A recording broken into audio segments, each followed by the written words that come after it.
Welcome to science education hub. आज के session में हम डिसीज़ पढ़ेंगे, that is disease related to different kinds of cell organelles. तो देखेंगे कौन कौन से सेल ऑर्गेनल से डिसीज़ होगी, या फिर disease related to fatty acid oxidation, या फैटी एसिड के ब्रेकडाउन ना होने की वजह से किस टाइप की डिसीज़ हो सकती है, जो उसको हम आज पढ़ने वाले हैं। तो सबसे पहले देखते हैं फैटी एसिड ऑक्सीडेशन की वजह से किस टाइप की डिसीज़ हो सकती है। फैटी एसिड ऑक्सीडेशन की वजह से किस टाइप की डिसीज़ हो सकती है उसको हम पढ़ने वाले। तो देखो, अगर बात करोगे फैटी एसिड ऑक्सीडेशन की, तो हमने फैटी एसिड ऑक्सीडेशन दो सेल ऑर्गेनल में पढ़ा है। एक सेल ऑर्गेनल जिसका नाम है माइटोकॉन्ड्रिया,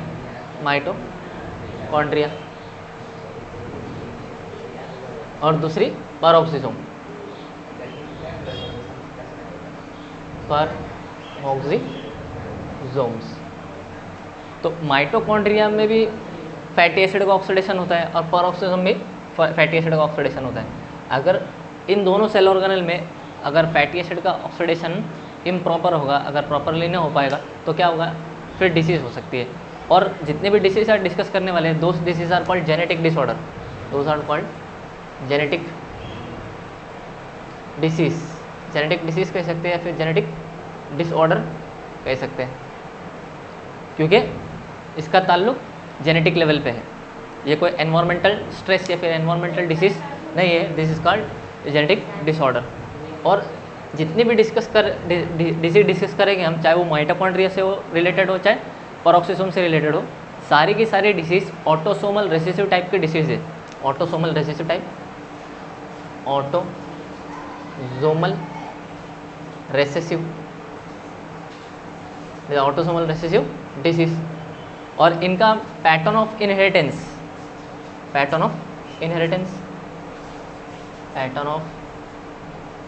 कैसे होगा, ये भी इसी मैनर में होगा, ऑटोसोमल रेसेसिव मैनर में होगा।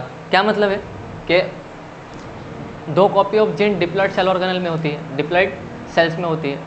तो अगर एक कॉपी में अगर नॉर्मल जीन्स हो और दूसरी कॉपी डिफेक्टिव हो, तो हो सकता है कि वो ऑटोसोमल रेसेसिव हो। अगर दोनों एक साथ अगर डिफेक्टिव हो जाए तो it could be a dominant disorder. और दोनों में से एक कॉपी अगर डिफेक्टिव होती है तो हम उसे क्या कहते हैं, ऑटोसोमल रेसेसिव।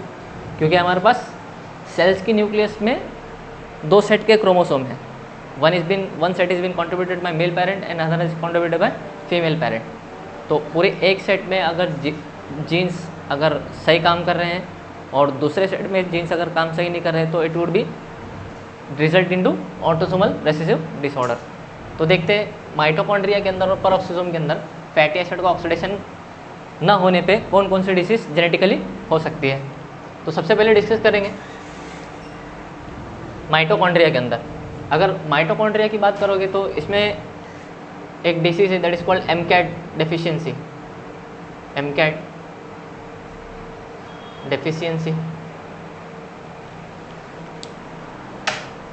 फिर second, OCTN2 defective transporter, OCTN, O capital C capital T capital N2 transporter.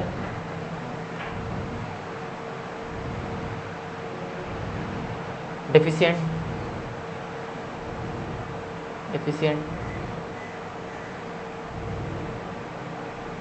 या फिर डिफेक्टिव कह सकते हैं, डिफेक्टिव।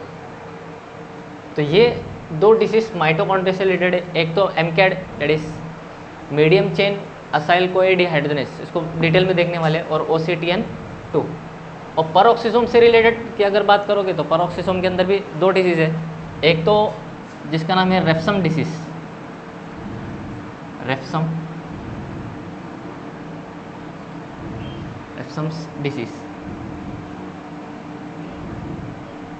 और दूसरी वाली that is Zellweger disease, it is all called Zellweger disease.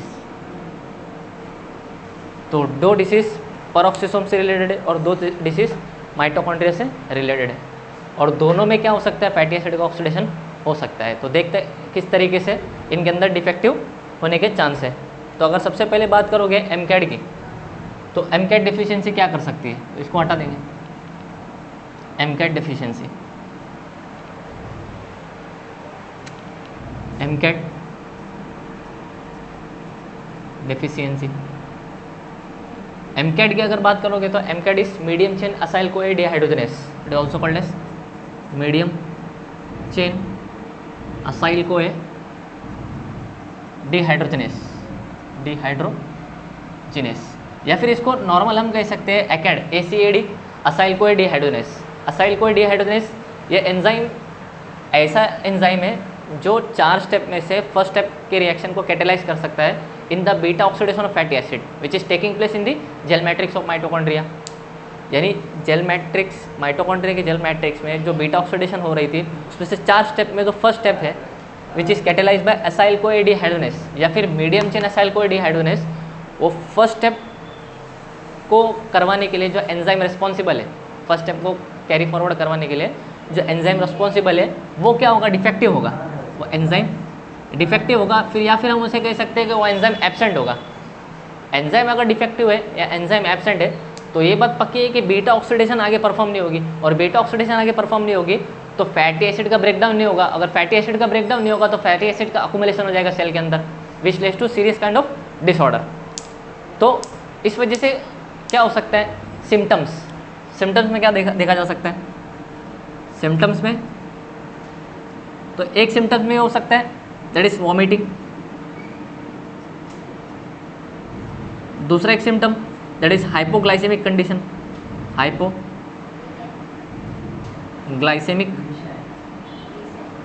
Condition. Hypoglycaemic condition is the lowering of the blood sugar. Blood sugar के अंदर अगर ब्लड शुगर अगर लो हो गया है तो हम उसे क्या कह सकते हैं, हाइपोग्लाइसेमिक कंडीशन। और वॉमिटिंग भी हो सकता है। और क्या होगा, फैटी एसिड का अकुमुलेशन हो जाएगा सेल्स के अंदर, जो जिसकी वजह से हार्ट और लिवर सेल्स और किडनी सेल्स क्या हो सकती है, डिफेक्टिव हो सकती है। आगे देखते हैं, दैट इज कॉल्ड, अच्छा ACAD डेफिशिएंसी के लिए इसका ताल्लुक कार्निटिन से भी है। ऐसी एक डिसीज जो होगी, अगर फर्स्ट स्टेप कैटेलाइज नहीं होगा तो फैटी एसिड का ऑक्सीडेशन नहीं होगा माइटोकॉन्ड्रियल लेवल पे। इसी तरीके से एक और डिजीज जो कि हम डिस्कस कर रहे हैं that is OCTN2, OCTN2 transporter, OCTN2 transporter. तो OCTN2 ट्रांसपोर्टर के बारे में देख रहे थे। OCTN2 ट्रांसपोर्टर ये प्लाज्मा मेम्ब्रेन पर प्रेजेंट होता है, प्लाज्मा मेम्ब्रेन ऑफ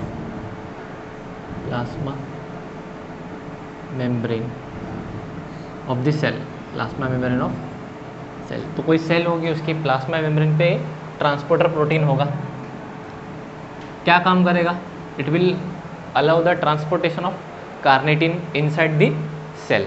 तो देख सकते हैं कि अगर कोई फॉर एग्जांपल हमारे पास कोई प्लाज्मा मेम्ब्रेन है, सेल की प्लाज्मा मेम्ब्रेन, इसको हम मान लेते तो कोई प्लाज्मा मेम्ब्रेन, और इस तरफ क्या है, साइटोसोल,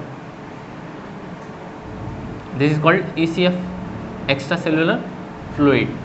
और यहाँ पे हमारे पास कोई ट्रांसपोर्टर प्रोटीन है मौजूद है जिसका नाम क्या है, OCTN2 ट्रांसपोर्टर। अब ये ट्रांसपोर्ट प्रोटीन क्या करेगा, ये ट्रांसपोर्ट प्रोटीन अलाउ करवाता है, किसको अलाउ कराएगा, कार्निटिन को, किसको, कार्निटिन। तो कार्निटिन अंदर से कहाँ आ जाएगा, बाहर से ECF से साइटोसोल में क्या हो जाएगा, इंपोर्ट हो जाएगा। तो यहाँ आ जाएगा carnitine.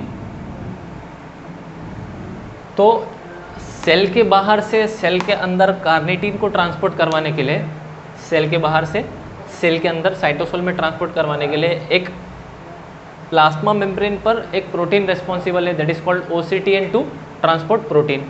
With the help of this transport protein carnitine can be imported inside the cytosol of the cell. अगर देखो ट्रांसपोर्ट प्रोटीन डिफेक्टिव होगी, OCTN2 ट्रांसपोर्टर डिफेक्टिव होगा, तो इससे ये हो सकता है कि कार्निटिन अंदर नहीं आएगा, और कार्निटिन अंदर नहीं आएगा तो माइटोकॉन्ड्रिया के अंदर कार्निटिन को यूटिलाइज किया जाता है for the diffusion of the two membrane of the mitochondria. Mitochondria की 2 मेम्ब्रेन को वहाँ से फैटी एसिड को डिफ्यूज़ करवाने के लिए कार्निटिन रिस्पॉन्सिबल था, क्योंकि without the carnitine fatty acid cannot cross the membrane of outer membrane and inner membrane of the mitochondria. Carnitine के बगैर आउटर मेम्ब्रेन और inner membrane of the mitochondria fatty acid उसको cross नहीं कर सकता। तो अगर कार्निटिन सेल के अंदर नहीं आएगा तो कार्निटिन माइटोकॉन्ड्रिया के अंदर नहीं जा पाएगा, और कार्निटिन माइटोकॉन्ड्रिया के अंदर नहीं जाएगा तो beta oxidation of fatty acid क्या हो जाएगा, ये इनहिबिट हो जाएगा, यानी स्टॉप हो जाएगा। और beta oxidation of fatty acid inhibitor stop होता है तो खुद ब खुद क्या होगा, फैटी एसिड का अकुमुलेशन हो जाएगा। यानी दोबारा वही वाला मामला है कि 2 चीज़ यहाँ पे हमने कॉमन देखा था, एक तो एमकैड में और दूसरा OCTN2 transporter. Both are related to mitochondria, mitochondrial defect. Acyl CoA dehydrogenase जो हमने देखा था, या फिर medium chain acyl CoA dehydrogenase, वो फर्स्ट स्टेप रिएक्शन को कैटेलाइज करने से रोक रहा था, तो beta oxidation of fatty acid ये आगे परफॉर्म नहीं होगी, तो पूरा beta oxidation of fatty acid रुक जाएगा, यानी फैट का ऑक्सीडेशन ब्रेकडाउन रुक जाएगा। यहाँ पे इसी तरीके से OCTN2 ट्रांसपोर्ट प्रोटीन कार्निटिन को अंदर नहीं ले आ पाएगा, तो beta oxidation of fatty acid again क्या हो जाएगा, इनहिबिट स्टॉप हो जाएगा। तो इस तरीके से क्या होगा, फैट का ब्रेकडाउन, फैटी एसिड का ब्रेकडाउन रुक जाएगा। तो इन दोनों कंडीशन में ये कंडीशन देखी जा सकती है कि वॉमिटिंग भी होगा, हाइपोग्लाइसेमिक कंडीशन भी होगी और मसल्स के अंदर वीकनेस भी होगी। तो इसको कंट्रोल, और एक और कंडीशन थी एमकैड में, that is encephalopathy. It is also called as encephalopathy, is also called as structurance and enlargement of the brain, या फिर structural and functional defective of the brain. तो ब्रेन में स्ट्रक्चर और फंक्शन के ताल्लुक से क्या होगा, डिफेक्ट हो सकता है, क्योंकि एमकैड काम नहीं कर रहा। इस वजह से दोनों कंडीशन में क्या किया जा सकता है, अगर OCTN2 ट्रांसपोर्टर डिफेक्टिव है, OCTN2 ट्रांसपोर्टर क्या है, डिफेक्टिव, तो इसके ट्रीटमेंट में क्या किया जा सकता है, ट्रीटमेंट में ये किया जा सकता है कि L कार्निटिन को क्या किया जाएगा, ओरल कंजप्शन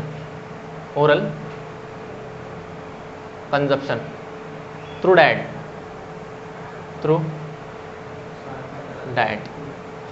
तो L कार्निटिन का ओरल कंजप्शन डाइट के जरिए से लिया जाएगा ज़्यादा अमाउंट में, क्योंकि OCTN2 ट्रांसपोर्टर अगर डिफेक्टिव है तो there will be shortage of carnitine inside the cell, carnitine का शॉर्टेज होगा, जिसकी वजह से बीटा ऑक्सीडेशन में पाथवे को प्रोसीड करना मुश्किल होगा। इस वजह से बाहर से ओरली क्या दिया जाएगा, L कार्निटिन को दिया जाएगा, ताकि फैटी एसिड का ऑक्सीडेशन हो सके, परफॉर्म हो सके। और एमकैड के ताल्लुक से या फिर OCTN2 ट्रांसपोर्ट डिफेक्टिव के ताल्लुक से ये भी कह सकते हैं कि उनको लॉन्ग लास्टिंग फास्टिंग नहीं रखा जा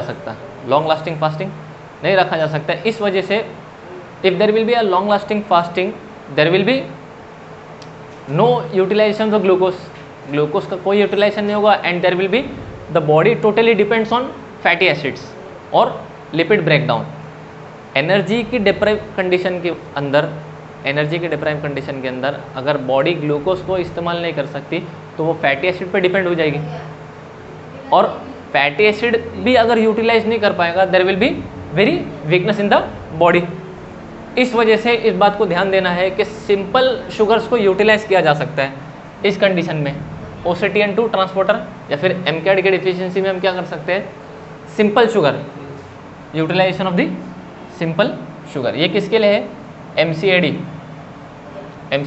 के लिए सिंपल शुगर कंजम्पशन करना होगा, पॉइंट नंबर 1। सेकेंड में क्या करना होगा, अवॉइड लॉन्ग लास्टिंग फास्टिंग और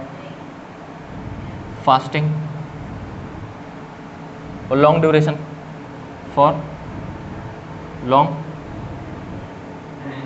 ड्यूरेशन लंबे समय तक फास्टिंग को अवॉइड करना पड़ेगा, तो इससे बचा जा सकता है, और सिंपल शुगर को कंज्यूम करना पड़ेगा ताकि हमारी body totally depend fatty acid पे ना हो पाए एनर्जी को हासिल करने के लिए। बात समझ में आई। नेक्स्ट देखते हैं, disease related to peroxisomes, that is Refsum's disease and Zellweger disease.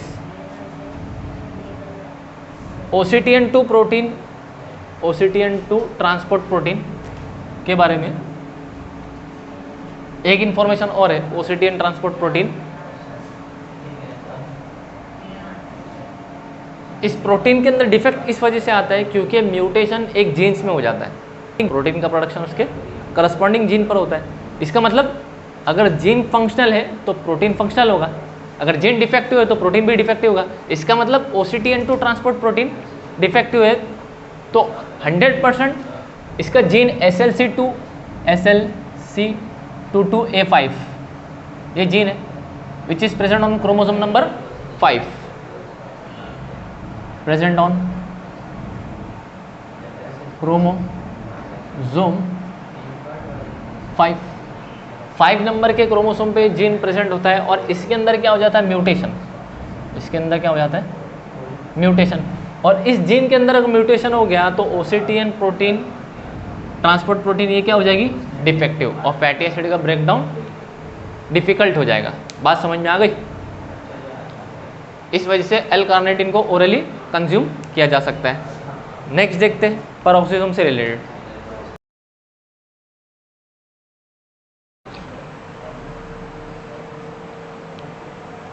रेप्सम disease,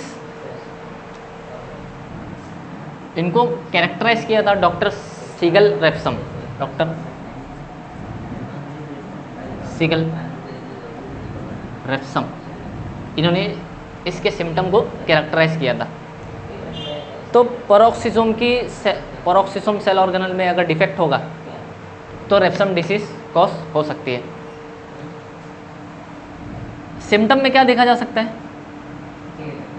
symptom for Refsum disease, loss of night vision, loss of night vision. Cause क्या है, रेप्सम डिसीज कॉज होने में क्या प्रॉब्लम है, रेप्सम डिसीज क्यों कॉज हो रही है, इस वजह से क्योंकि एक जीन है that is called PEX1, that is called PEX1 या फिर PHYH gene, that is called PHYH gene. इस जीन के अंदर अगर डिफेक्टिव होगा तो PEX protein, PEX is a protein, PEX protein क्या हो जाएगी, डिफेक्टिव हो जाएगी।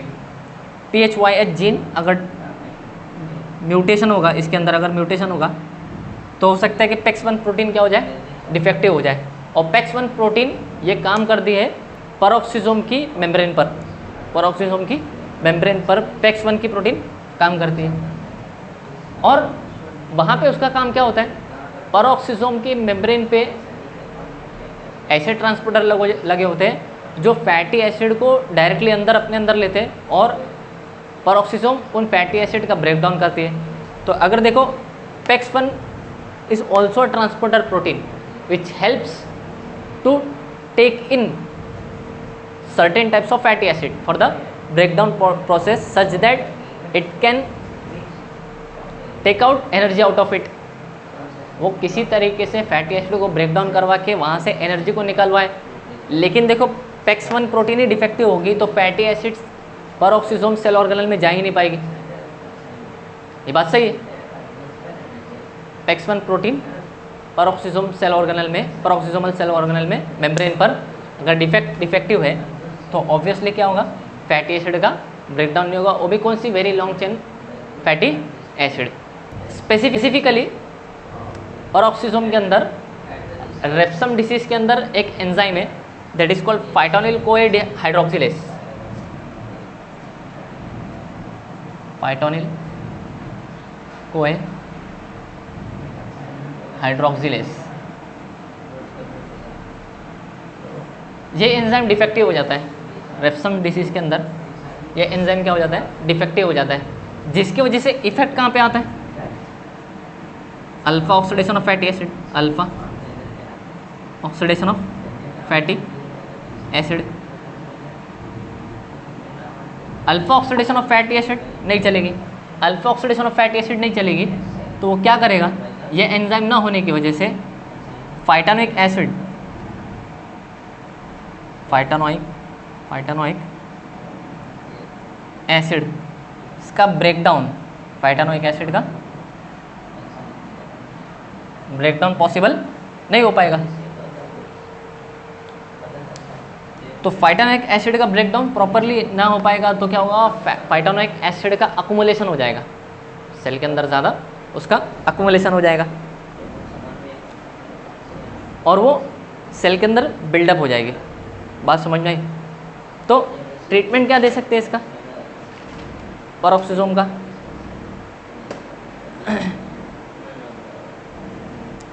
इसको अवॉइड करना होगा बीफ एंड लैम्ब, क्योंकि बीफ और लैम्ब के अंदर ये देखा जाता है कि फाइटानोइक एसिड की अमाउंट ज़्यादा होती है। तो ट्रीटमेंट में इसको ये ट्रीटमेंट देना पड़ेगा कि उसको बीफ और लैम्ब के मीट से इसको अवॉइड करना पड़ेगा, फिर प्रिवेंट करना पड़ेगा। नेक्स्ट देखते हैं ज़ेलवेगर डिसीज़।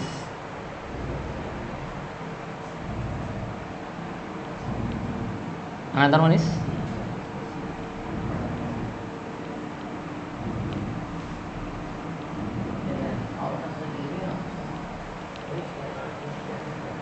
Zellweger disease.